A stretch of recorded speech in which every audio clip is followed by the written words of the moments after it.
Abay parang nakinig nga itong si LeBron James dito nga sa GM na ito kaya nga siya sumali dito sa Philadelphia 76ers.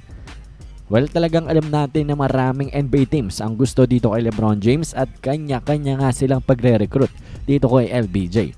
Pero etong GM na ito, former GM ng Golden State Warriors na si Bob Myers ay one time lang nagsabi kay LeBron James sa isang podcast. Isang beses lang nagbigay ng recruitment pitch dito kay LeBron, abay mukhang nakinig na si LBJ dito nga kay Bob Myers. Pakinggan natin ang mga sinabi niya. Hey, you hook me up to a polygraph. You put them on whatever all these teams you guys are thinking about. I think the Sixers would beat those teams. Now, am I right?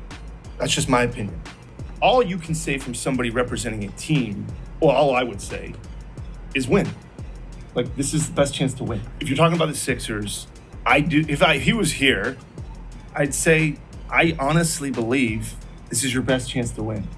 What I would just say is, if it's about winning, and that, let's talk about this team, because you can win here in Philadelphia. Well, sa podcast nga neto ni Rich Paul na agent neto ni LeBron, I guess etong si Bob Myers at hindi niya na pinalampas pang panahon at binigyan niya na ang kanyang recruitment pitch kay LeBron. And well, maganda naman ang kanyang explanation kung saan sinabi niya kung gusto mong manalo, gusto mong magkampiyon, ay dito ko nga sumali sa team ng Philadelphia 76ers. Short and simple, eto nga ang sinabi ni Bob Myers nang dahil alam niya na siguro na the roster speaks for itself. Maganda ang lineup netong Philadelphia 76ers at bibigyan nga nito si LeBron James ng best possible chance to win another championship.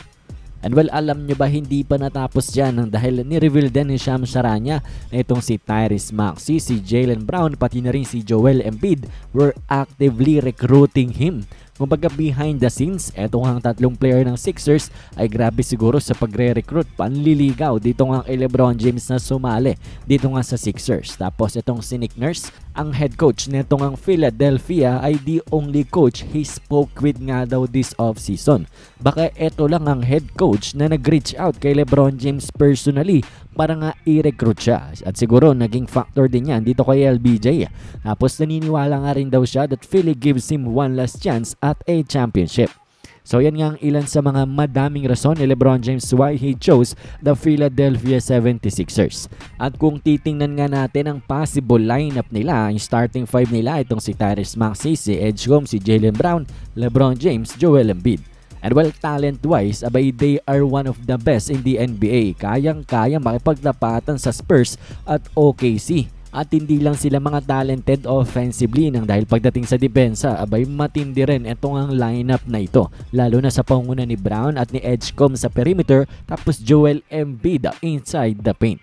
At ang pamatay pa sa Sixers ay ang kanilang ang bench. Itong si Anthony Simons na talaga nga namang flamethrower pagdating sa opensa, KCP 2-way player, tapos itong si Dean Wade na 2-way player din, 3-and-D player, samahan pa ng kanilang dalawang athletic big men na si Dominic Barlow at si Adem Bona.